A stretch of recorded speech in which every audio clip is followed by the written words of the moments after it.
Bonjour tout le monde, bonjour mesdames et messieurs. On est là cette semaine. Si vous ne nous reconnaissez pas, c'est normal. Aujourd'hui, il y a moi, Mathieu, il y a Pat et Jeff, on il s'est a refait une Jeff. beauté. Jeff qui n'est pas présent avec nous cette semaine, mais on a un super invité. Yeah. Je ne sais pas si vous le reconnaissez ou pas. Il s'agit de Andrew Zadarnowski. Zadarnowski, j'espère que je le prononce bien. Un de nos amis sur Twitter. Chacun Avec a qui sa on- propre prononciation. Chacun a Si je sa... me trompe pas, en polonais, ça serait plus Chacun le un dit à sa V, right? manière, puis Le c'est beau. W en polonais, ça sonne plus comme un V, right? Ce serait pas comme C'est ça. Zadanovski. Ouais? Zadarnowski. Yeah? Nowski. C'est Boom! très Malade. brusque avec. Nice. En tout cas, content de Donc, t'avoir, Andrew. C'est vraiment nice que tu sois là. Bon, vraiment merci cool. beaucoup pour l'invitation. Je vais essayer de remplacer Jeff, mais je vais faire de mon mieux là. Tu fais déjà mieux. Honnêtement, ça ne sera pas trop difficile, là. Jeff. On a des moments avec lui, là, mais... Tu l'avais versé au téléphone qu'on allait le bâcher comme ça tout l'épisode. Ça. C'est toute safe zone. Exact. Pour ceux qui ne savent pas, quand on a lancé la saison numéro 2, on avait un de nos sponsors pour notre premier événement qui s'est déroulé au McLean's Pub, qui était le 514 Shirts. Nous, on parlait avec la personne derrière le compte Instagram de 514 Shirts, on communiquait avec lui, on a planifié le tout. Et à notre surprise, c'était Andrew Zadarnowski qui était derrière tout ce projet-là. On était vraiment contents. Peux-tu nous parler? OK, on veut apprendre à te connaître. On te connaît à droite, à gauche de nos communications sur les médias sociaux. Mais parle-nous un peu d'un de tes projets, mais aussi c'est ça, de l'ensemble de tes projets, mais surtout 514 Shirts avec lequel on a déjà collaboré. Bon, alors 514 Shirts, c'est une idée que j'avais en tête déjà pour un très long bout de temps. Alors, je suis très bon dans les choses Photoshop, je suis très bon dans les choses, dans les petits les dessins digitaux. Là. Alors, je voulais un genre de projet où je pouvais appliquer mes autres talents de créateur et peut-être trouver une façon de faire un peu d'argent sur le côté qui ne gêne personne. Alors, j'ai essayé de faire quelque chose avec 514 Shirts. Quand je faisais mon MBA à l'Université d'Ottawa en 2009, il y avait un gars là qui s'appelait Harley Finkelstein qui était dans ma classe. Et aujourd'hui, c'est le président de Shopify. Si vous connaissez Shopify, Ah, nice!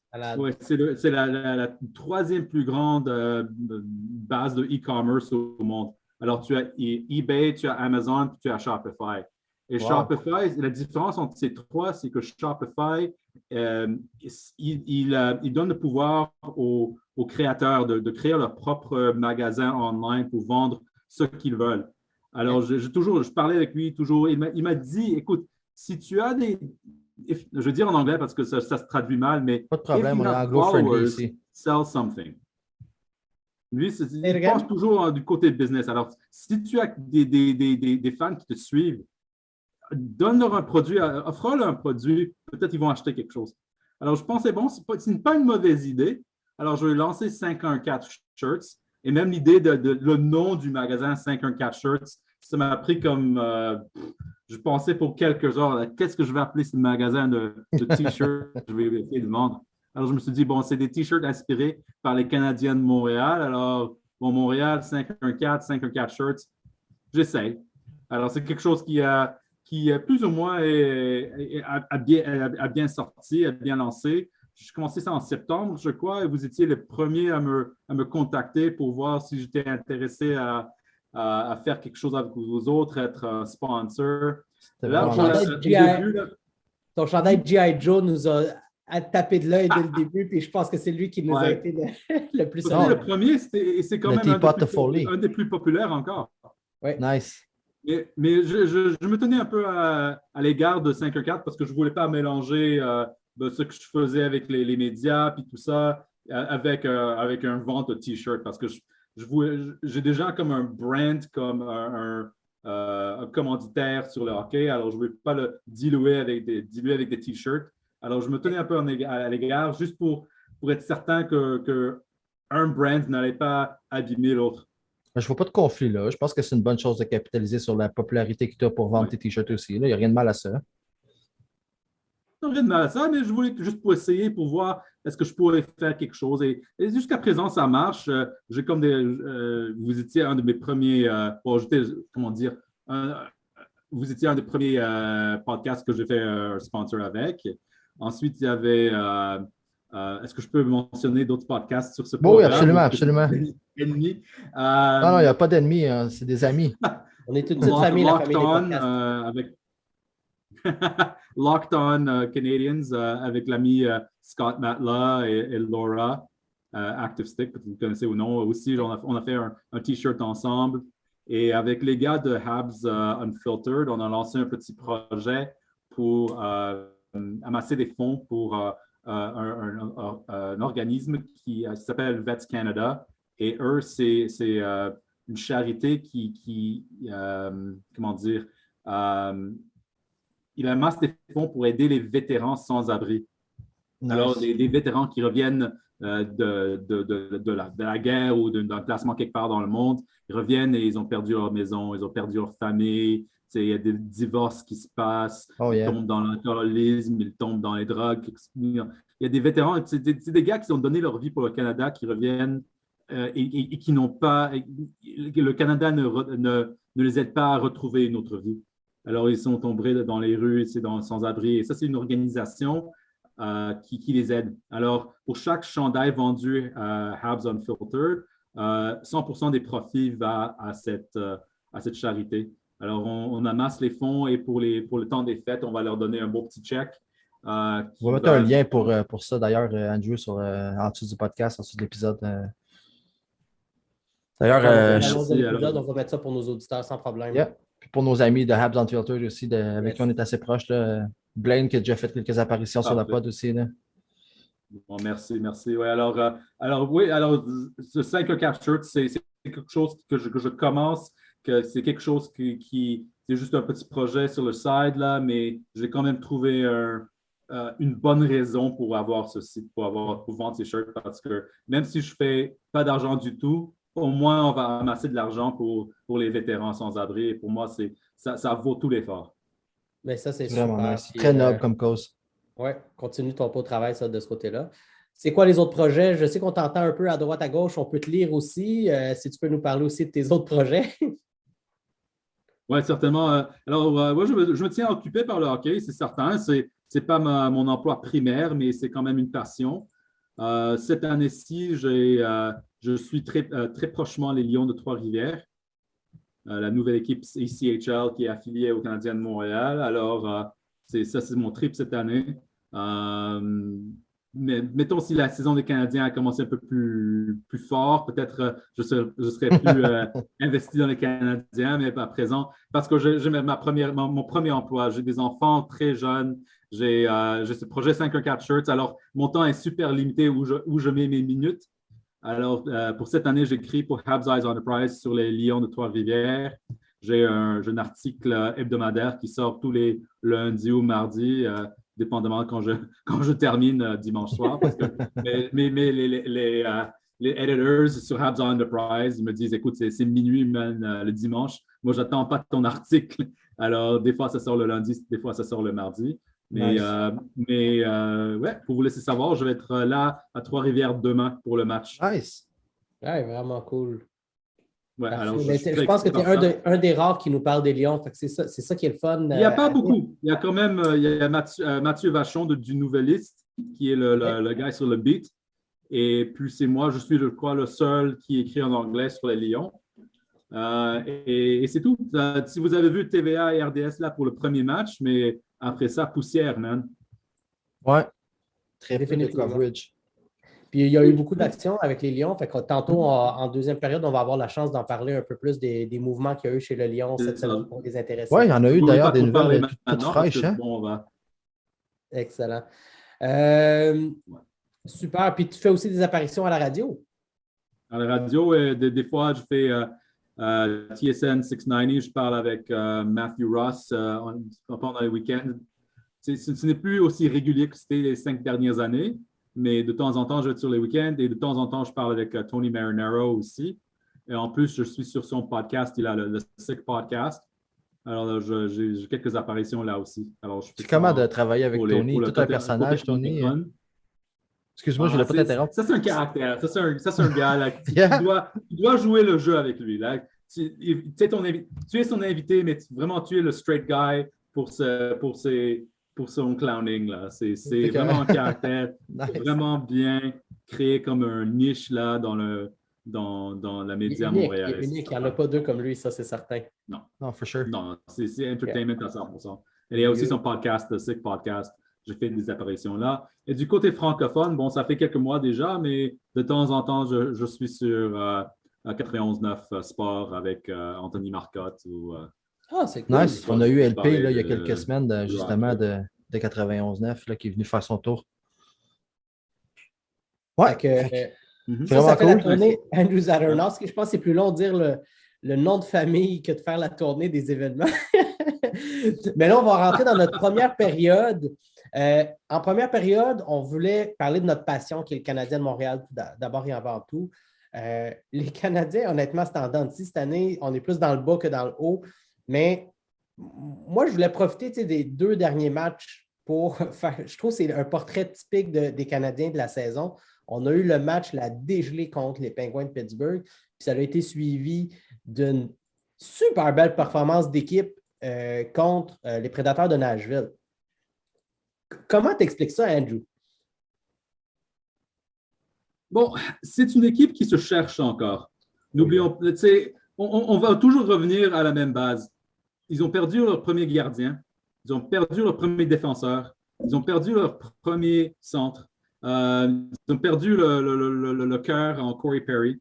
Alors, l'équipe qui se présente cette année, c'est une équipe complètement différente. Tu as quand même Jonathan Drouin qui est revenu, mais les gars qui sont été ajoutés, comme les Mike Hoffman, c'est blessé tout le temps. Ensuite, tu as le Mathieu Perrault, qui c'est un gars de 4e ligne limite. Cédric Paquette, qui est un gars de 4e trio limite. Tu as Ryan Poehling, qui a vraiment avait un mauvais début de saison. Alors, c'est une équipe qui se cherchait depuis le début. Et ça se voyait. C'était des joueurs perdus. Ils n'avaient pas de capitaine. Ils n'avaient pas de. C'est une équipe qui avait toujours besoin de Carey Price dans les filets, juste pour sauver la mise de temps en temps. On se souvient de la saison 2015-2016 quand Carey Price était blessé. C'était la saison Mike Condon.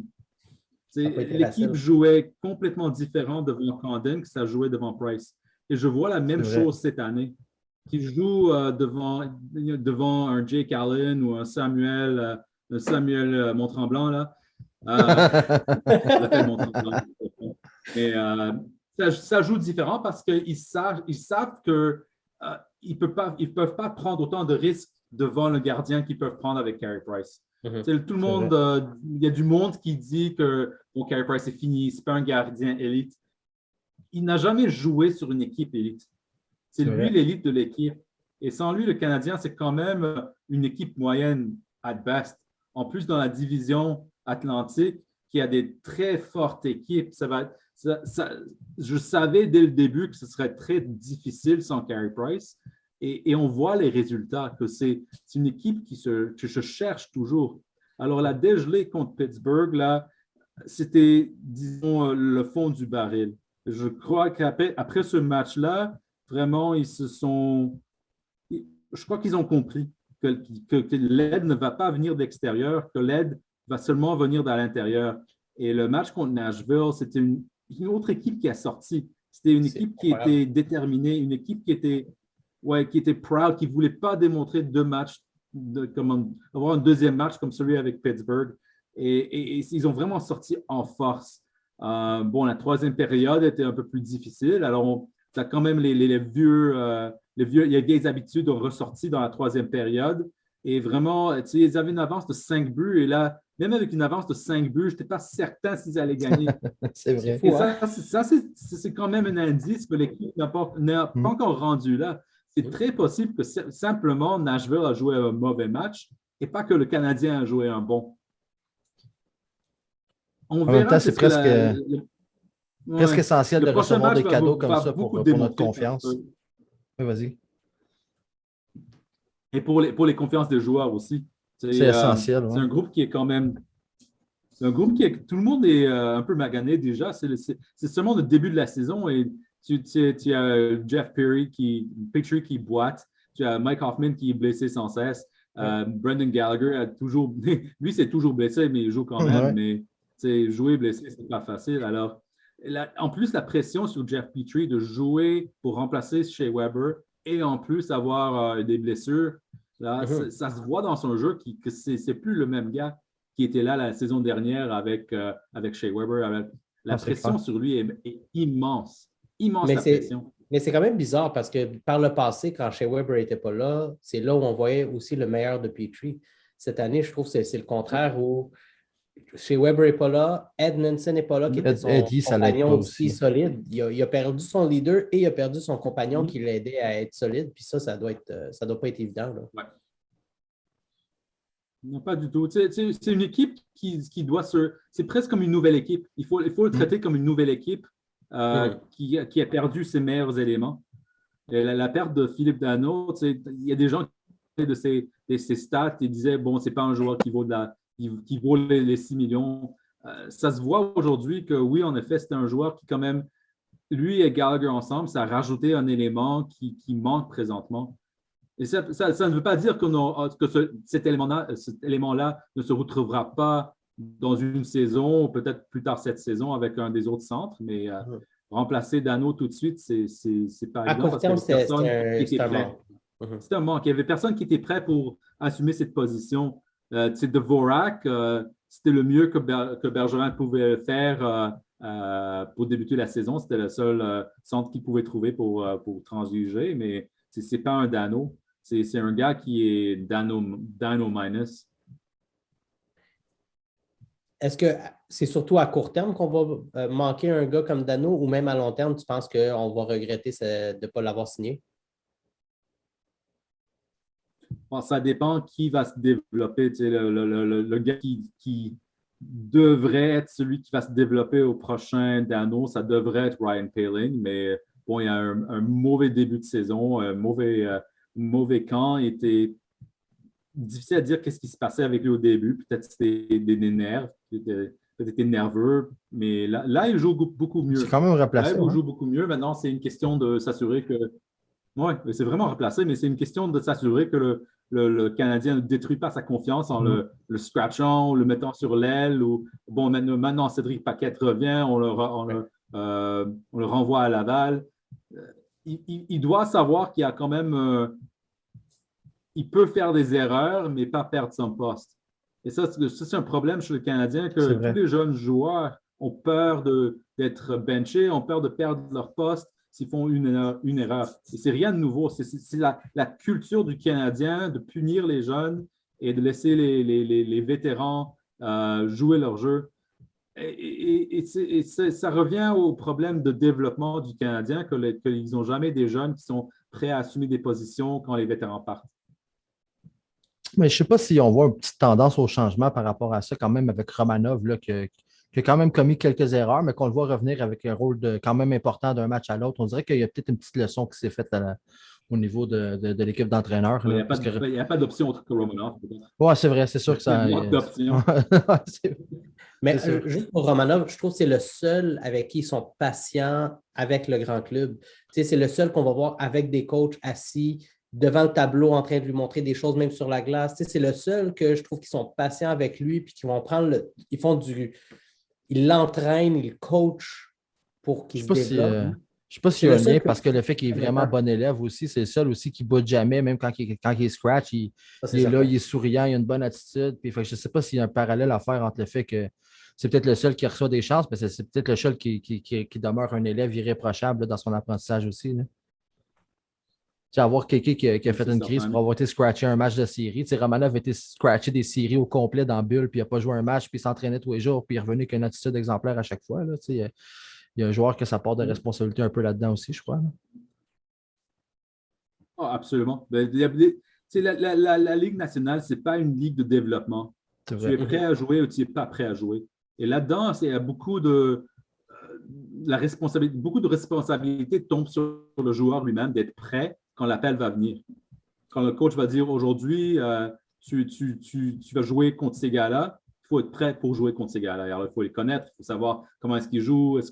Il faut être prêt quand la chance est donnée. Et le problème avec les jeunes, que des fois, les jeunes sont simplement ou pas prêts ou pas volontiers à vraiment donner 100% de ce qu'ils peuvent donner. Alors, on parle beaucoup du problème du Canadien à développer des joueurs, mais c'est aussi une responsabilité qui tombe sur les joueurs eux-mêmes d'être en top shape. Définitivement. On va profiter de ton expertise avec la jeunesse aussi chez le Canadien, puis les clubs écoles pour parler. On ne passera pas trop de temps avec le Canadien. Je pense que dans notre overtime, on va avoir des questions qui vont toucher un peu plus le Canadien. Mais j'aimerais ça qu'on parle en deuxième période du Rocket puis des Lions. Je vais commencer avec le Rocket. J'ai une petite question pour toi. Il y a eu un changement de coach. On avait pour la première fois un coach en Joël Bouchard qui, on disait, quel bon coach, quel bon gars de développement, un gars qu'on a besoin de garder ici, c'est un futur chez le Canadien, on l'a perdu. Puis bam, première chose qu'on sait, c'est qu'il ne signe pas ici, il est rendu à le club école de Anaheim. De un, est-ce que c'est une grosse perte de où tu es, toi, quand tu analyses la situation? Et le nouveau coach, M. Hull, comment tu le trouves dans ses fonctions?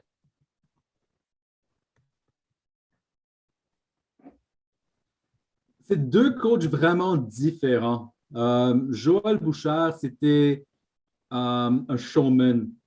Il aimait parler. Quand tu écoutais ses sorties devant les médias, c'était vraiment des soliloquies de Shakespeare quand il parlait.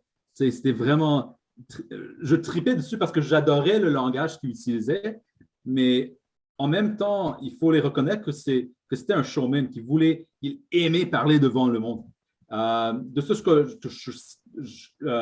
j'écoutais ou de ce que les gens me disaient, que dans le vestiaire, c'était plus ou moins le même, qu'il ne donnait pas de préférence, mais qui était très honnête envers les joueurs. C'était pas un gars he wasn't gonna baby you, mais il te disait la vérité en pleine face si tu l'aimais ou non. Ça, c'est un style qui marche pour certains joueurs. C'est un style qui ne marche pas avec d'autres. Alors, on a vu beaucoup de vétérans qui sont passés par Laval que ça n'a pas marché. Tu avais les Hunter Shinkarek, Alexandre Grenier, tu avais Phil Varone. Même Dale Weiss qui avait fait une sortie aussi. Qui ont simplement... Ouais, Dale Weiss. Bon, lui c'est quoi? Plutôt une frustration qu'il n'était pas avec le Canadien, que la carrière s'est terminée. Alors, c'était plutôt une frustration de fin de carrière. Mais ouais, en même temps, ouais, c'est des vétérans qui n'aiment pas se faire dire qu'ils ne sont pas bons dans quelque chose parce que dans leur tête, ils ont joué dans le show, ils savent quoi faire. Joël Bouchard disait toujours, personne ne veut jouer dans la Ligue américaine, personne n'est là pour jouer avec le Rocket. Tout le monde est là pour revenir avec le Canadien, pour jouer dans la Ligue nationale. Alors, il disait qu'il va te dire dans pleine face comment y retourner. Et c'est à toi d'exécuter. Pour Jean-François Houle, c'est un style différent. Il n'est pas aussi éloquent devant le microphone, mais de ce que j'entends, il passe un bon message dans le vestiaire. C'est plutôt un rassembleur qu'un dérangeur. Mais une approche différente aussi de comment il gère les joueurs. N'oublions pas que Houle n'a pas d'expérience coachée dans le pro. C'est sa première année.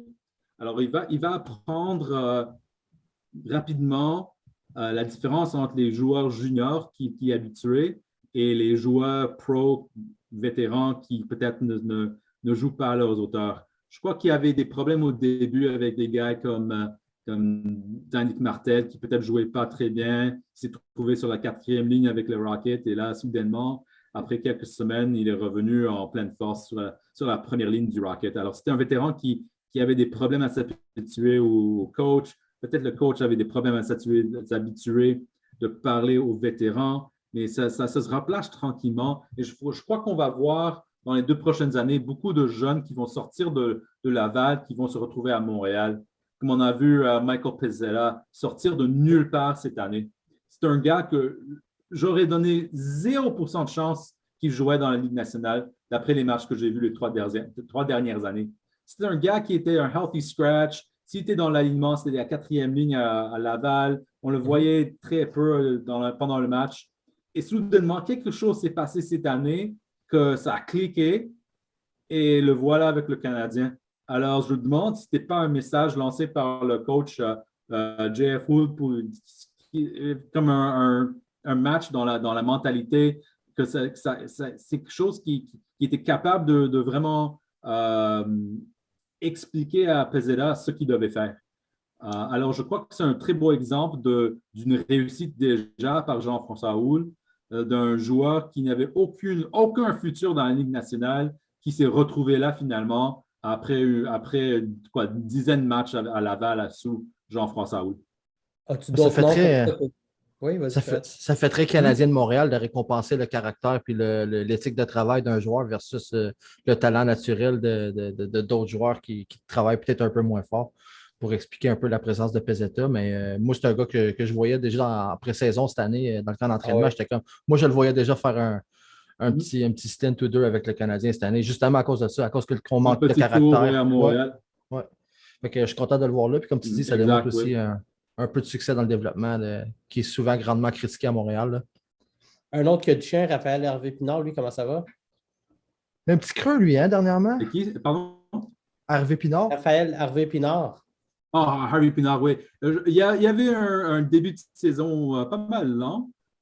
Je crois qu'il y avait, tu sais, tout le monde, il y a des joueurs qui ont toujours des problèmes dans leur deuxième année. La première année va bien, puis soudainement, tu sais, ils font beaucoup de weights pendant l'été. Ils reviennent beaucoup plus de muscles, ils pèsent beaucoup plus. Et soudainement, c'est plus lourd sur les patins, c'est plus difficile de se déplacer. La vitesse est perdue peut-être. Ça, c'était le problème avec Kotkaniemi. Dans sa deuxième année, il est revenu, je crois qu'il y avait 25 livres de muscles soudainement sur les patins et il ne savait plus comment se déplacer. Oui. Alors, même chose avec Harvey Pinard, je crois que c'était la même chose. Il devait retrouver son jeu, se replacer un peu et ça revient au fur et à mesure, ça revient. L'année passée, je l'aurais mis premier dans la ligne pour les rappels à Montréal. Cette année-ci, ça tombait un peu. Mais bon, c'est un gars qui continue de jouer. C'est un gars qui montre du talent, mais aussi du caractère, comme les Canadiens l'aiment. Alors, s'il continue dans son développement, je le verrai très bien à Montréal. Peut-être pas. S'il vient à Montréal cette saison, c'est parce que bon, la saison est perdue et tout le monde est blessé. Mais pour l'année prochaine, je crois qu'il y aura une bonne chance de faire sa place. Excellent, excellent. Puis le prochain sur la liste? Sur ma liste, j'aimerais voir Lucas Vejdemo à Montréal, juste pour voir de ce qu'il est capable. Parce que, mettons, c'est sa dernière saison en Amérique du Nord, s'il ne perce pas l'alignement, je ne pense pas qu'il va revenir à Laval l'année prochaine. Alors, j'aimerais lui donner une chance, juste pour voir est-ce que ça valait la peine de le repêcher, est-ce que ça valait la peine de mettre 4 ans de développement en lui. Et je crois qu'il est capable. C'est qu'un gars qui est peut-être un peu plus, peut-être du style Jacob Delarose, qui est capable de jouer au centre, distribuer la rondelle, un peu d'appui sur l'avantage numérique, un peu d'appui sur l'attaque, mais est-ce que c'est un joueur de la Ligue nationale? Pas certain, mais j'aimerais le voir essayer.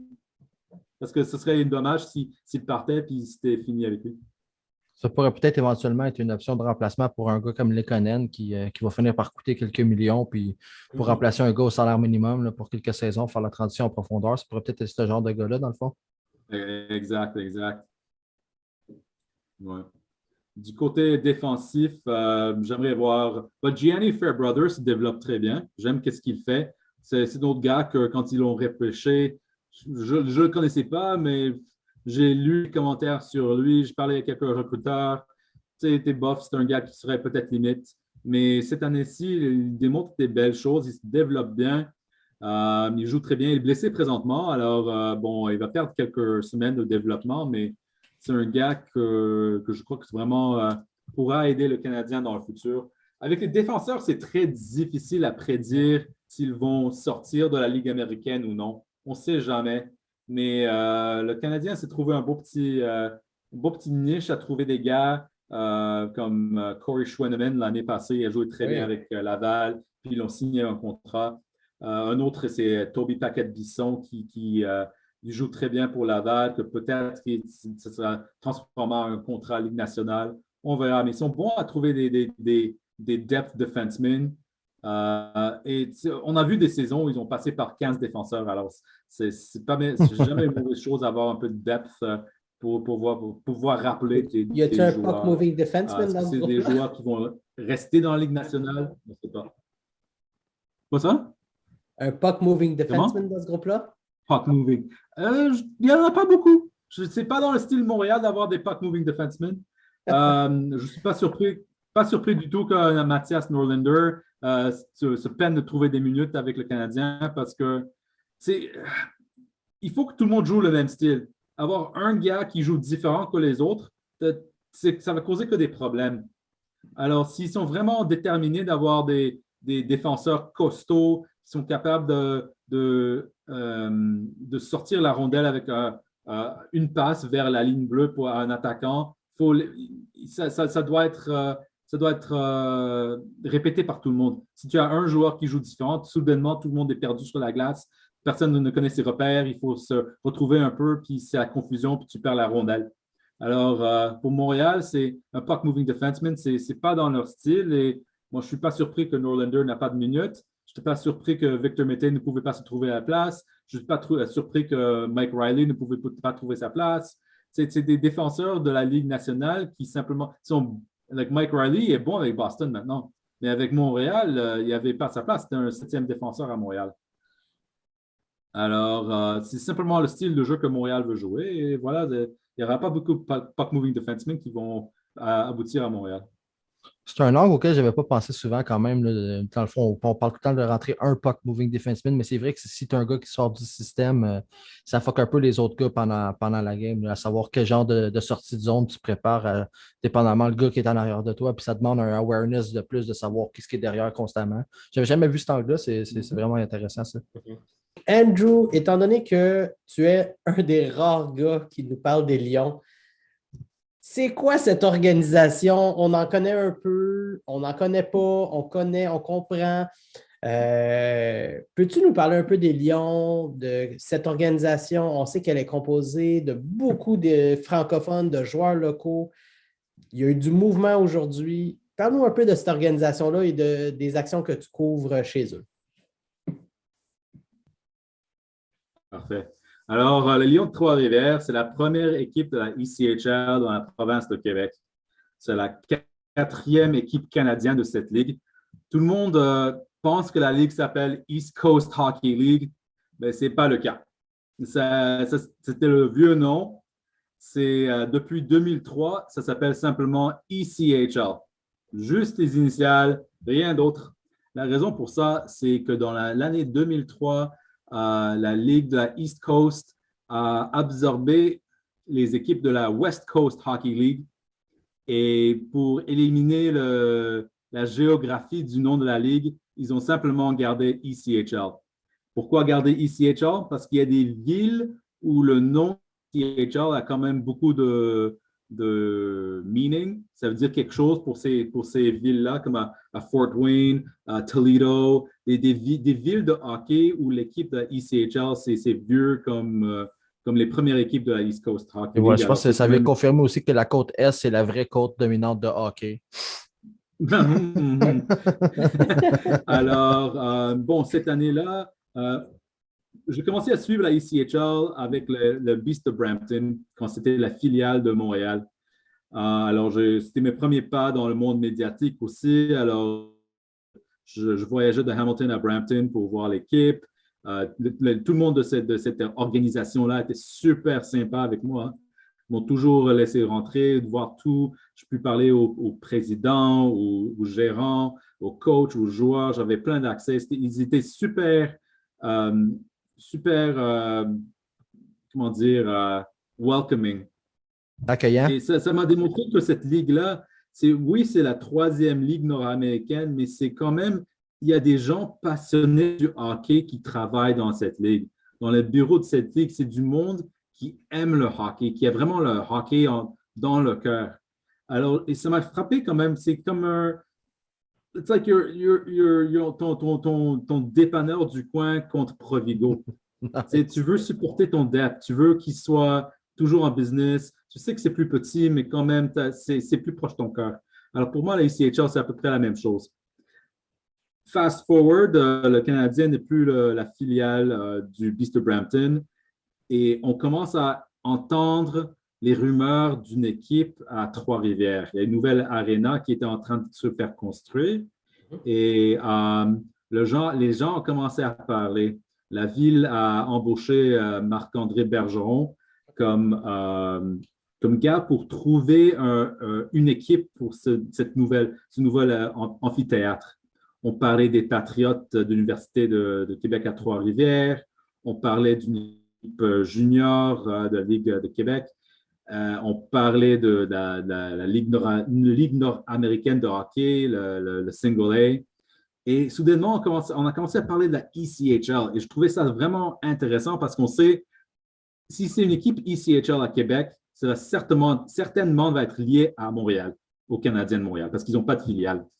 Et en effet, c'est ce qui est passé. C'est l'équipe maintenant de la deuxième division pour les Canadiens de Montréal. Alors, c'est fort intéressant de les suivre parce que c'est quand même, est-ce qu'il y a une possibilité qu'un de ces joueurs va devenir un prochain joueur du Canadien? Peut-être. Soyons honnêtes que les chances sont peu probables, mais je me souviens de l'année 2009, quand un certain David Desharnais dominait la ECHL avec les Cyclones de Cincinnati. Ils ont gagné la Coupe Kelly. L'année prochaine, il est venu à Hamilton. Il a dominé la Ligue américaine avec les Bulldogs. Et l'année après ça, il est devenu Canadien de Montréal. Et moi, j'ai vu tout ça, j'ai vu cette montée-là et j'ai compris que c'est quand même une avenue pour trouver des joueurs pour le Canadien. Avec les Lions, ce que j'aime avec cette équipe-là, ils sont très bien placés pour attirer tous les joueurs de la Ligue junior majeure du Québec qui n'étaient pas repêchés, qui ne pouvaient pas trouver leur place avec une équipe de la Ligue nationale, de quand même essayer encore une année de pro avant d'aller en Europe ou aller à l'université. Parce que dès que tu es un joueur qui part pour l'Europe ou tu vas à l'université, oublie la Ligue nationale. Alors, c'est quand même des gars qui rêvent encore qu'il y a la possibilité d'arriver à la Ligue nationale. Alors, tu n'as pas seulement des gens passionnés qui travaillent pour les équipes dans les bureaux, mais tu as aussi des passionnés sur la patinoire qui gardent d'espoir, qui pourront un jour jouer pour une équipe de la Ligue nationale. Et pour moi, je veux voir un autre cas, David Desharnais, où je peux dire, moi, j'ai vu ce gars-là avec les Lions. Ensuite, je l'ai vu avec le Rocket.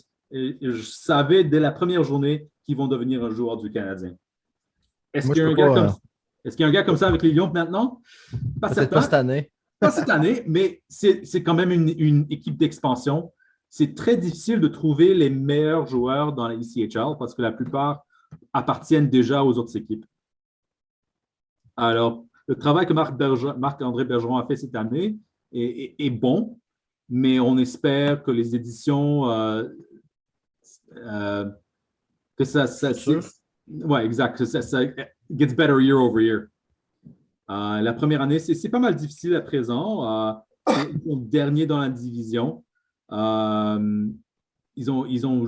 Et c'est pas pour un manque de talent, c'est pas pour un manque de bien jouer. Chaque match que je regarde des Lions, ils dominent, mais ils sont pas capables de marquer de but. C'est le finish qui leur manque. Alors, il manque ce talent pour terminer les jeux, pour marquer les buts, parce qu'ils dominent toujours dans le domaine des tirs, mais il manque un certain talent. Et dans la ECHL, dès que tu as ce talent-là, tu vas te retrouver dans la Ligue américaine. Alors, c'est à recommencer pour la ECHL.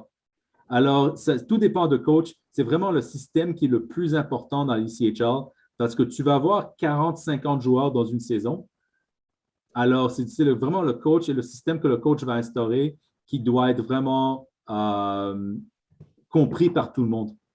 La semaine dernière, le coach Éric Bélanger a fait une petite crise post-match avec ses joueurs qu'ils ont perdu leur tête. Ils dominaient le match contre les Raiders samedi soir, mais en 2 minutes, ils se sont fait marquer 3 buts contre.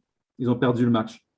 Et il a complètement fait une crise. Il a dit il va faire une rotation de joueurs, il va avoir des scratchs des meilleurs joueurs de l'équipe, il s'en fout, il veut que le message passe.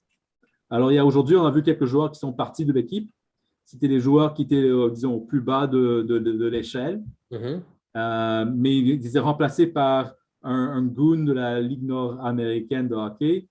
Goon, je dis goon. C'est un gars qui est capable de marquer, mais c'est un gars qui est aussi. Beaucoup de minutes de pénalité. Oui, il y a beaucoup de minutes de pénalité. Il est capable de taper et marquer. Alors, il peut faire les deux. Et aussi, ils ont rajouté un défenseur des Moose de Manitoba, Hayden Shaw. C'est un défenseur, puck-moving defenseman, comme ils disent. J'ai parlé avec Anthony Fusco, qui est l'annonceur du Moose du Manitoba. Il était avec le Brampton Beast auparavant. Alors, je connais du Brampton. Il m'a dit que c'est vraiment un très bon gars, dans le vestiaire, un joueur très capable de déplacer la rondelle. Il a simplement besoin de jouer beaucoup de minutes pour se développer. Alors, je suis très excité par cette arrivée-là avec les Lions. Et en plus, Terrence Amorosa était retourné par Laval à Trois-Rivières aujourd'hui aussi. Alors, c'est deux très grandes additions pour la brigade défensive des Lions. Alors, quand je vais être demain au centre, au Colisée Vidéotron, je vais regarder ces 2 joueurs-là parce que je suis très curieux de leur addition pour les Lions. C'est excellent. Éric Bélanger, il en est à son premier tour de piste en tant que coach aussi. Hein? Ça ne doit pas être facile de commencer avec une équipe d'expansion en tant que nouveau coach. C'est pas facile parce que les joueurs ne se connaissent pas, les joueurs ne connaissent pas le système, les joueurs ne connaissent pas le coach. Alors, dès que quand tu formes un nouveau groupe ou une nouvelle équipe, tu as toujours la formation. Il y a storming, norming, forming. Je ne sais pas si vous avez des études dans le monde administratif, mais storming, c'est toujours la première étape. Et storming, ça veut dire que tout le monde va se battre entre eux-mêmes et un genre de comme établir la hiérarchie un peu. La hiérarchie va s'établir, oui, exactement. Alors, les premières semaines des Lions, c'était vraiment le storming qui se faisait dans le vestiaire. Et Éric Bélanger voulait établir sa hiérarchie comme il voulait. Alors, il a puni quelques joueurs de temps en temps. On a vu Arsen Hissamutinov qui était scratché une fois. On a vu Mathieu Gagnon, un autre vétéran qui a sauté sa place aussi. Alors, le coach n'a pas peur de punir les joueurs qu'il voit ne font pas partie du système ou qui ne veulent pas ou qui sont obstinants, qui veulent faire à leur propre façon. Alors, c'est vraiment intéressant à voir. Je crois que les résultats vont s'améliorer. En plus, avec les additions des nouveaux joueurs, c'est quand même excitant de voir une équipe qui est là pour les Québécois de 21 ans qui n'ont pas encore eu d'option en carrière de sauter dans la Ligue américaine pour se démontrer un peu. On dit ECHL, moi je l'appelle l'échelle, si tu veux vraiment dire ECHL en français. C'est l'échelle pour les joueurs qui ne peuvent pas faire encore le saut entre le junior et le pro. C'est vraiment l'endroit où les gars qui croient encore vont jouer et vont vraiment jouer de tout leur cœur pour démontrer qu'ils sont capables de jouer au prochain niveau. Comment tu établirais le gap entre la ECHL et la AHL dans le fond? Est-ce que c'est gros? Est-ce que c'est des petits détails dans le jeu? Est-ce que c'est juste le talent? Ou... Définitivement, si tu as du talent, si tu es consistent, tu vas te retrouver dans la Ligue américaine. Si tu as des défauts dans ton jeu, si tu es mauvais patineur ou mauvais tir ou simplement petit, tu as des problèmes. Là, David Desharnais était petit, puis il s'est arrangé. Là. C'est ça, exact. Il s'est arrangé, il a pris ça en main, il n'a pas boudé. Cette année, avec les Lions, tu as le champion marqueur de la Ligue junior du Québec, Cédric Desruisseaux. Il n'était pas repêché, personne ne l'a signé. Alors, il a signé avec les Lions et il commence à se vraiment débrouiller très bien. Il y a seulement 2 points jusqu'à présent, mais c'est seulement 9 matchs, 9 ou 10 matchs que les Lions ont joué. Mais déjà, on voit un changement dans son style. Du début à présent, tu vois qu'il se développe pour devenir un joueur plus complet. Parce que marquer des buts dans le junior, marquer des buts dans le pro, c'était deux choses différentes. Dans le pro, il y a beaucoup plus de sacrifices. Dans le junior, si tu as 20 ans, tu es un des plus grands gars. Mais dès que tu as 21 ans, tu es un des plus petits. Alors, c'est quand même une étape à franchir pour certains jeunes. Et tu vois des ruisseaux et beaucoup plus impliqués physiquement, beaucoup plus impliqués dans le forecheck, sans la rondelle. Vraiment, c'est un endroit pour la ECHL, c'est un endroit pour les joueurs qui sont habitués à marquer des buts tout le temps. C'est un endroit pour apprendre comment jouer sans la rondelle. Et ça, c'est ce que je commence à voir dans Cédric Desruisseaux.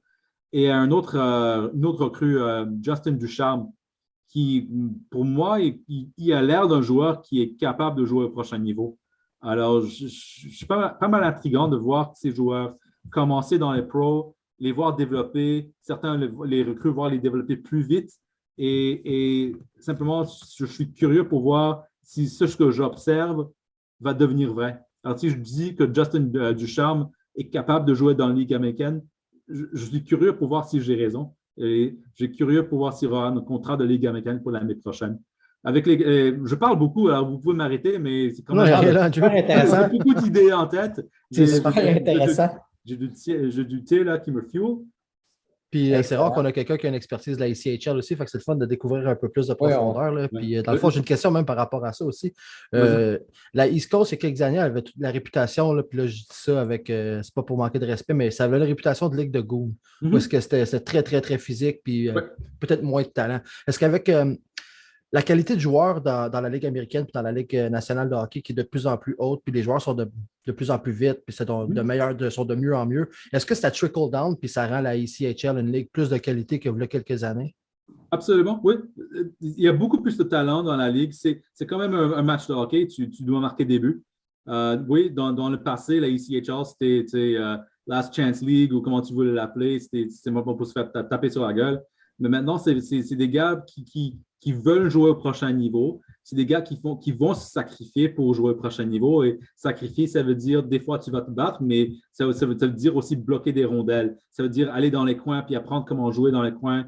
Et si les gars apprennent comment jouer comme le coach leur demande, là, ils auront, quand Laval va appeler Trois-Rivières, Éric Bélanger va dire quel gars suit ses ordres, quel gars fait les sacrifices nécessaires pour jouer au prochain niveau.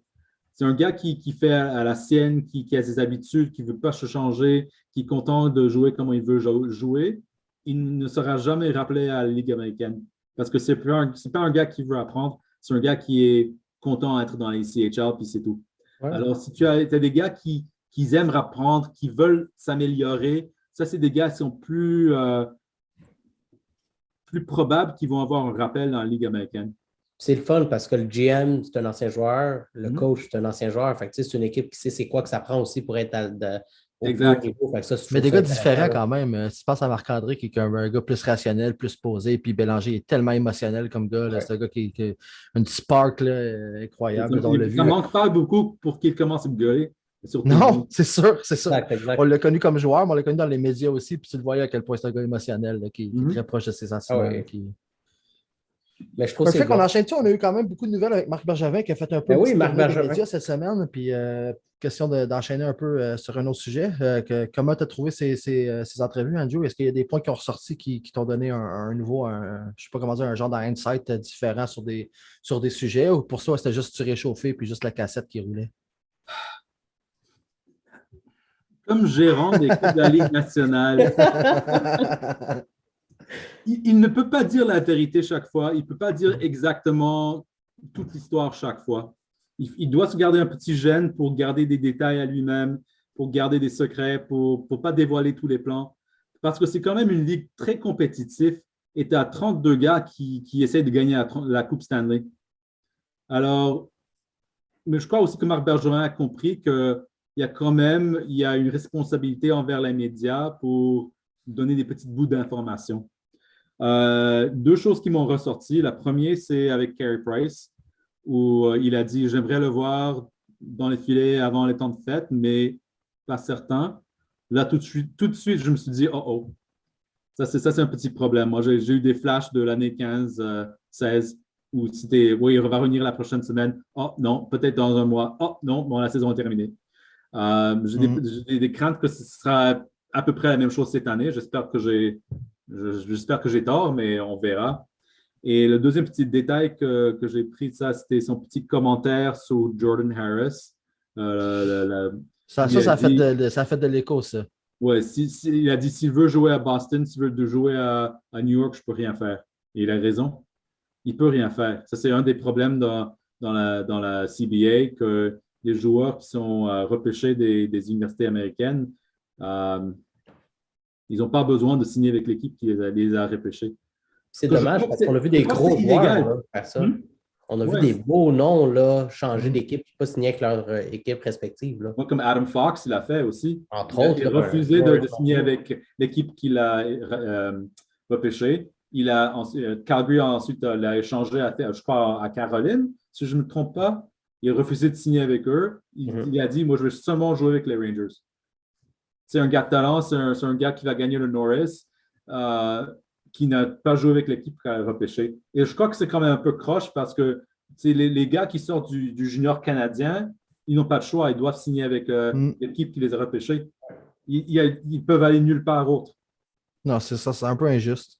Alors, c'est complètement injuste. Il n'y a pas de balance. Il manque quelque chose là pour s'assurer que tout le monde est traité de même. Ou à la limite, une genre de compensation. Si tu signes avec une autre équipe, au moins tu reçois un choix ou quelque chose pour compenser, parce que là, on gaspille des choix de repêchage carrément. C'est vraiment unfair. Donc maintenant, il y a une compensation si tu ne signes pas ton joueur de première ronde. Là, tu reçois un joueur de deuxième ronde, un choix de deuxième ronde. Mais oui, pour perdre quelqu'un que tu as repêché, que tu as développé, tu as passé du temps avec lui, puis soudainement, il dit non, je ne signe pas avec vous, je signe avec Seattle ou quoi que ce soit. Là. C'est plate parce que la NCAA, c'est une bonne ligue, c'est un bon programme de développement, un programme américain, mais à quel point d'après moi, il y a quand même des équipes qui sont un peu turn-off de repêcher de la NCAA à cause de ce loophole-là, c'est clair. Là. Pourtant, le Canadien a fait beaucoup de repêchage dans la NCAA. Timmins est très fort la dernière sur année, la NCAA, on était une des équipes les plus actives là, à ce niveau-là. Regarde, Jake Evans, il a passé ces 4 années-là. Ça a très bien fait pour lui, mais d'autres gars comme Max Pacioretty, ils l'ont sorti après 2 années. Qui d'autres? Bon, je n'ai pas d'autres exemples en tête, mais. Il y a Perling qui a fait tout ça. Il y a Caulfield aussi. Ils l'ont sorti plus vite. Primo, ils l'ont sorti plus vite aussi. C'est vrai. On a sorti des gars comme ça. Est-ce que pas Lindgren venait pas de là aussi? Charlie Lindgren? Oui, Lindgren, mais c'était un undrafted. OK. Oui, c'est vrai. Ouais. Daniel Carr, même chose, undrafted. Mais j'aimerais qu'ils puissent signer des gars, mais encore les laisser pour une année. Mûrir un peu. Parce que là, tu retires des gars comme Primo avant qu'ils puissent aller free agent ou un gars comme Paling avant qu'il puisse aller free agent. Juste pour sécuriser ton pick, finalement. Juste pour le sécuriser, mais là, tu les mets dans la Ligue américaine où c'est peut-être à un niveau où ils ne sont pas prêts de jouer encore. Et ça cause des problèmes. Alors maintenant, au moins, ils ont les Lions. Alors peut-être il y aura comme une avenue pour les gars qui ne sont pas prêts pour le Rocket, qui peuvent jouer avec les Lions pour un peu. Mais oui, ça revient à l'injuste de perdre un gars qui veut simplement attendre son temps, finir son diplôme, puis dire bye-bye à l'organisation qu'il a repêché. C'est un peu croche. Une des choses que le premier point que tu as nommé, c'est que tu as parlé de Carey Price. Mm-hmm. Une des choses qu'il a nommé, c'est la première fois qu'il a informé les joueurs de l'absence de Carey Price, puis l'impact que ça a eu sur le vestiaire. À quel point que tu penses que cette nouvelle-là, et pas juste la nouvelle, mais aussi le manque de Carey Price sur la glace, a réellement un impact sur la saison du Canadien de cette année? C'est fou, là. C'est un grand impact parce qu'il y a beaucoup de gars dans le vestiaire qui ont dit « Oh, here we go again ». C'est sûr. Mentalement, tu es déjà on your back foot, en anglais, disons. Ouais. Tu es déjà de cette mentalité qu'on revient en arrière. Alors, tu ne commences pas la saison fort pour dire on va répéter les finales. Tu commences la saison avec dire comment est-ce que ça va aller. Déjà, mentalement, psychologiquement, tu as perdu. Et en plus, sans Shea Weber. C'est ton capitaine, le gars qui te rassemblait le monde, qui était ton papa, ton chef. Là, tu la perds aussi. Alors, c'est 2 très grandes pertes pour le Canadien et tout le monde devait se dire, like, how are we going to do this? C'est clair. Définitivement. C'est clair. C'est 2 pertes massives. Le monde oublie, tout le monde veut chialer, tout le monde veut jeter Marc Bergevin dehors, mais tu peux pas perdre deux gars comme Price et Weber et penser que tout va être bien. C'est peut-être perdre Kotkaniemi de la façon qu'ils l'ont perdu. Là, tu peux reprocher quelque chose à Marc Bergevin, mais perdre un Weber qui ne pouvait plus marcher sur ses propres pieds. C'est fou, man. Et Carey Price, on ne connaît pas ses démons, on ne sait pas qu'est-ce qu'il traversait, lui.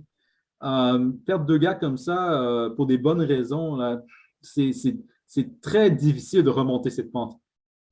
C'est sûr que la perte de Price est immense quand tu penses que quand ça va mal à Montréal, on se dit toujours, ben, au moins, on a Carey Price. Fait, quand tu perds ça, c'est complètement différent. Puis le monde aime ça comparer, mettons, Pittsburgh, quand Crosby est blessé, il trouve moyen de gagner des matchs pareils, mais ça n'a rien à voir. Là. Crosby te gagne des matchs, mais Carey Price te sauve des victoires, des défaites carrément. Là, c'est différent complètement. Regarde Chicago, Marc-André Fleury, il gagne des matchs à lui-même pour Chicago. Yep. C'est incroyable la perte de ces deux hommes-là. Puis comme tu dis chez Weber aussi, que c'est fou de penser qu'il était en état de se retraiter puis qu'il était quand même un des meilleurs joueurs pendant les séries cet été. Il a tout donné jusqu'à la fin. Incroyable. C'est ça ce que je comprends. Hors de la patinoire, c'était presque en tapis roulant pour lui. C'est fou, hein? Il a tout donné pour l'équipe. Pendant les matchs, c'était un des meilleurs gars sur la glace, puis il donnait tout. Puis je trouvais qu'il y avait même une meilleure run que ce qu'on voyait de lui les dernières années. Fait qu'il y a vraiment eu une espèce de pic avant de. Je ne sais même pas comment il a pu donner autant que ça. Avec sa chance pour gagner la coupe. C'est fou. Il a tout donné. Je ne veux même pas savoir quel médicament il prenait pour jouer ces matchs-là. Non, c'est ça. Ça ne doit pas être. Puis, tu sais, on va-tu overtime maintenant? Ma question, c'est. Attends, je voulais revenir sur un point que moi, Bergevin, parce que moi, tu as le fond depuis peut-être 1 an et demi, 2 ans, que pour moi, quand le monde parle du futur de Bergevin, dans ma tête à moi, c'est clair que c'est Bergevin qui est épuisé, puis que s'il quitte, c'est parce que lui, il en a eu assez. Mais là, pour la première fois, pendant les entrevues qu'il a données cette semaine, j'ai ressenti le contraire. J'ai ressenti que ça ne venait pas de lui s'il ne revenait pas. Que ça venait de plus de Molson, puis que lui, il voulait vraiment rester. C'est la première fois que je ressens ça en 2 ans. Parce que moi, je trouvais que Marc Bergevin avait l'air de vouloir juste brûler les années de contrat qui restait, puis aller faire sa vie dans un marché plus tranquille. Mais pour la première fois cette semaine, on dirait que ça ne sonnait pas comme ça dans son ton. Je l'ai pogné sur 91-9. Puis ça ne sonnait pas comme ça. Ça sonnait vraiment comme si lui désirait rester, puis que c'était vraiment entre les mains de Molson. Puis ça m'a surpris, ça, un peu. Je ne sais pas si vous l'avez ressenti comme ça, vous autres. Oui et non, parce qu'il a dit en plusieurs fois, in an ideal world, je resterai. Ouais. Mais in an ideal world, ça peut dire que aussi les conditions pour qu'il reste ne sont pas, Molson ne veut pas les donner. Je ne sais pas si c'est financier, je ne sais pas si c'est peut-être une promotion pour président au lieu du gérant. C'est dur de concevoir que ça peut être financier dans un marché comme Montréal, puis que quand tu calcules que le salaire de ton coach, il ne compte pas sur le cap salarial. Là. Quand même, s'il donne 5, 6, 7 millions, who cares? Who cares? Tu es prêt à donner ça à Claude Julien pour qu'il reste chez eux. Tu t'en fous de donner ça à ton GM? J'ai de la misère à concevoir que ce soit financier pour vrai. J'ai aucune idée. Mais on sait que les résultats du Canadien sont vraiment. Il manque une consistance dans les résultats saison par saison. Ouais. Alors, je suis certain, comme Jeff Molson, c'est une période de réflexion pour lui, pour voir pourquoi c'est tellement des hauts, des bas.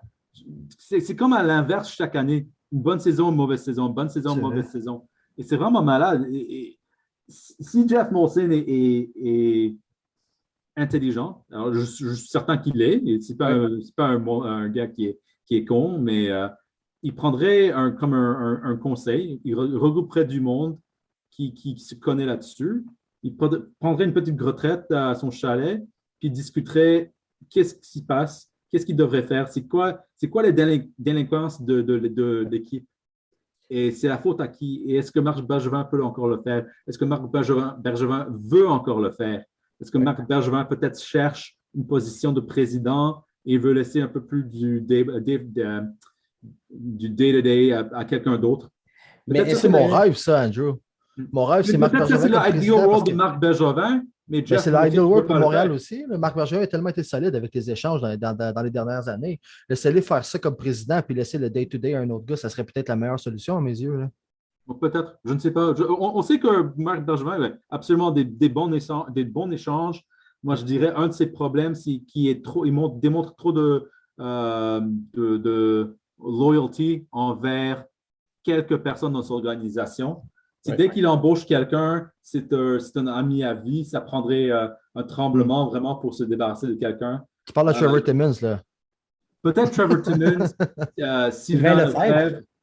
Sylvain Lefebvre, je crois qu'ils ont gardé trop lent, mais... Mais même, je pense que ça se transpose sur le contrat des joueurs aussi, ce que tu dis, de donner un contrat de 6,5 millions à Gallagher, de donner un contrat de 10,5. Non, mais ça va revenir tout le temps parce qu'on va vivre. Ça, c'est un remerciement. C'est un remerciement. Voici ton contrat pour ce que tu as fait pour l'équipe. C'est la vieille mentalité parce que il y a beaucoup de jeunes joueurs, les RFAs, qui veulent être payés pour ce qu'ils vont faire.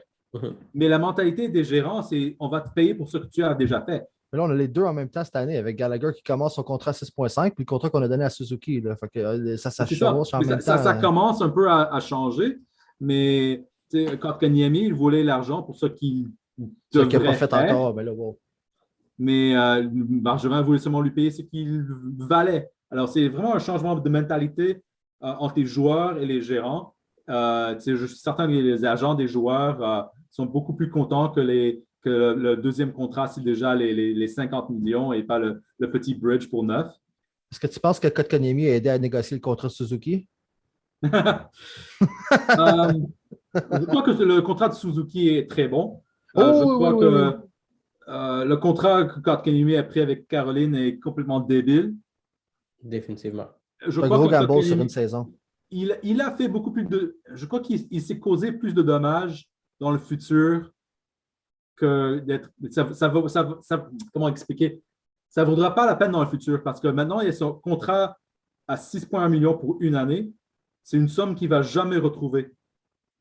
Le prochain contrat va être pour 3 millions, 4 millions. Et s'il aurait pris le bridge de Marc Bergevin, là, il aurait un contrat de 5 ans, 6 ans après pour s'assurer pour 8 ans un beau petit salaire. Là, mais il peut tenir avantage Caroline sur le 6.1 tant qu'il peut. Ils ne signeront juste pas. C'est pas, dans le fond, l'offre qualificative à 6 millions. Il va changer. Pas d'offre qualificative, puis voilà, ça repart à zéro. Excellent. Ouais. Super. On y va avec le overtime. Fait que notre format, on a une question chacun. Les deux autres répondent en format débat. Andrew, qui est notre invité, veux-tu commencer ou tu veux qu'un de nous autres commence? Commencer. Moi, je vais penser à ma question. Excellent. Ben, moi, j'en ai une. Je vais y aller. Parfait, Matt. Je vais me lancer tout de suite cette fois-ci. Parfait. On sait que l'absence de Shea Weber est actuellement très importante, tant sur la glace que dans le vestiaire. Si vous êtes Marc Bergevin, si vous êtes le Canadien de Montréal, est-ce que vous auriez pris la décision de garder Shea Weber dans l'entourage du Canadien en ce début de saison, surtout sachant que Carey Price n'y est pas?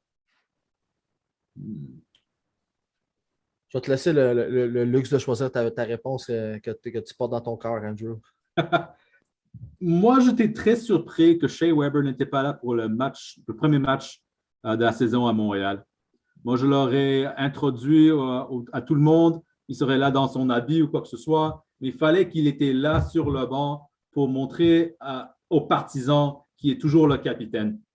Le fait qu'il n'était pas là, le fait qu'il n'y avait pas de message de sa part sur l'écran géant à la foule et à l'équipe, le fait que c'était juste un petit graphique, là, Shea Weber, our captain, pour moi, je l'ai trouvé très mauvais comme message à envoyer à tout le monde que Shea Weber, c'est seulement un capitaine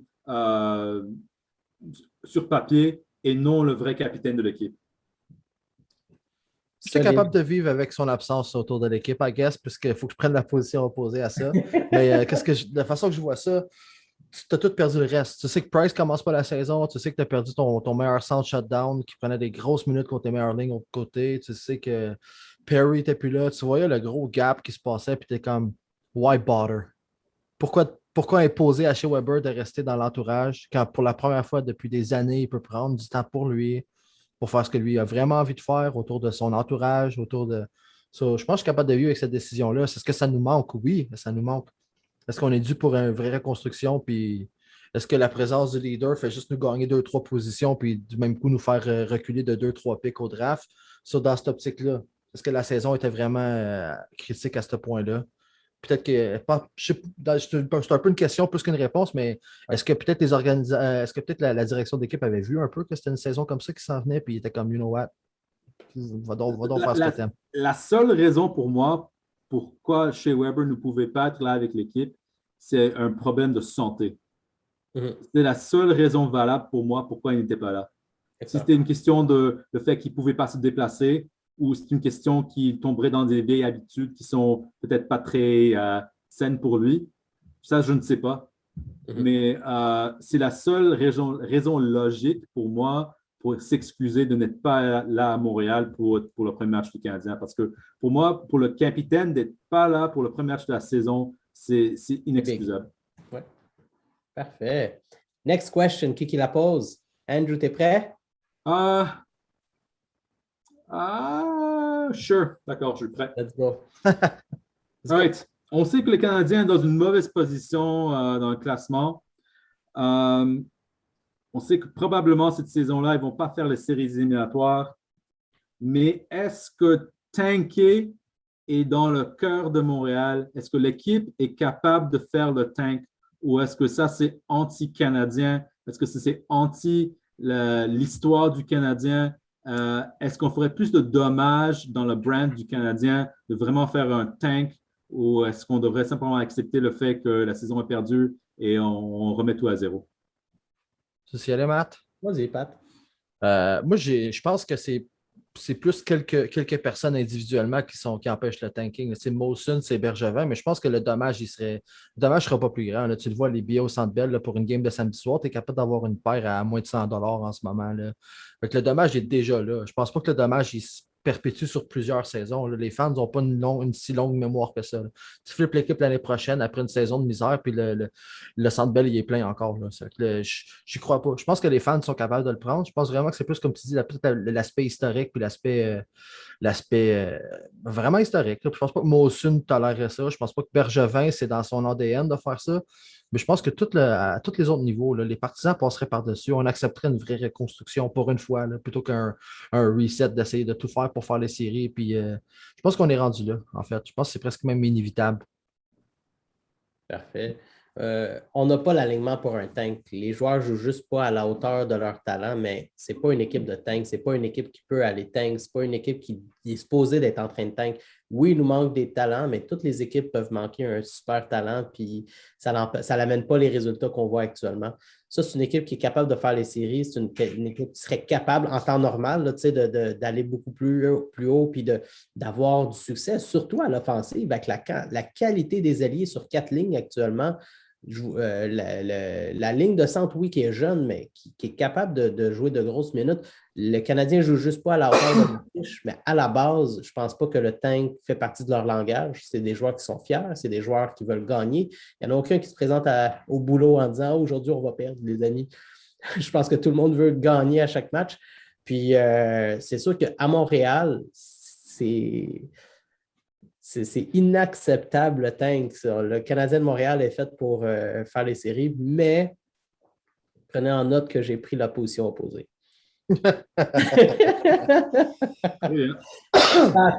Un point intéressant à ramener à ça, c'est que si on finit avec le 11e pick, on a fuck le chien. Il faut avoir un pick top 10 pour que ça vale la peine. Sinon, on le donne juste à Arizona, puis c'est une saison complètement gaspillée. Là.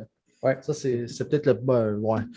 Marc Bergevin a double down sur sa fierté d'avoir été chercher Dvorak dans ses entrevues, mais pour moi, il y avait un petit côté un peu déçu d'avoir donné l'espèce de pick dans une année aussi riche que ça. Quel move de génie de protect le bottom 10 pick. Hein? Personne n'aurait pensé qu'on serait rendu là, mais quel move de génie de Bergevin de protect. Tu imagines qu'ils ne l'ont pas fait? Imagine qu'il n'y avait pas de protection sur le pick. Imagine. Oh c'était la révolution sur Sainte-Catherine. Ah oui, c'est sûr. OK, guys, est-ce que Ducharme va survivre à cette saison-là? Est-ce que la pression va être trop grande pour un coach recru avec tout le bordel qu'on est en train de vivre en ce moment? Est-ce que c'est trop difficile pour un gars qui n'a pas la stature et la réputation d'un, mettons, Claude Julien qui avait peut-être le pedigree pour assumer des résultats comme ça en pensant au big picture? Est-ce que Ducharme peut se permettre ça, lui? Andrew. Moi, je n'étais jamais d'accord avec les choix qui étaient faits la saison passée. Je n'ai pas aimé le fait que Claude Julien a perdu son emploi. Je n'ai pas aimé que Dominique Ducharme ait été mis comme coach dans un moment difficile, mais aussi l'année passée, il n'y avait pas d'embauche à l'extérieur de l'organisation. Alors pour moi, ça criait que tout était temporaire. Cette année, comme Dominique Ducharme est revenu avec quelques nouveaux coachs assistants, je croyais qu'il manquait quand même un vétéran dans le groupe de coach, qu'il n'y a pas quelqu'un pour Dominique Ducharme à qui il peut parler pour avoir des idées ou quoi que ce soit. Quand Claude Ruel, dans le passé, était coach pour la première fois, un coach recru, il y avait Toe Blake dans l'organisation qui était le coach des coachs. Et ça manque pour le Canadien maintenant qu'il n'y a pas un coach pour les coachs. Il n'y a pas de vétéran coach pour aider, à qui peut parler. Ils ont viré Julien, ils ont viré Muller. Et c'est vraiment un groupe de recrues. Ils ont mis Alex Burrows comme assistant à Dominique Ducharme. Le fait qu'ils sont allés jusqu'au final, ça m'a surpris complètement, c'est certain.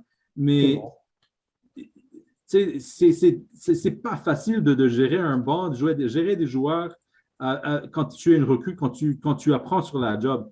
Pour moi, apprendre sur la job, si tu es prêt ou tu n'es pas prêt, moi, je croyais que Burrows, c'était trop tôt pour lui. Je crois que Ducharme, même chose, c'est trop tôt pour lui.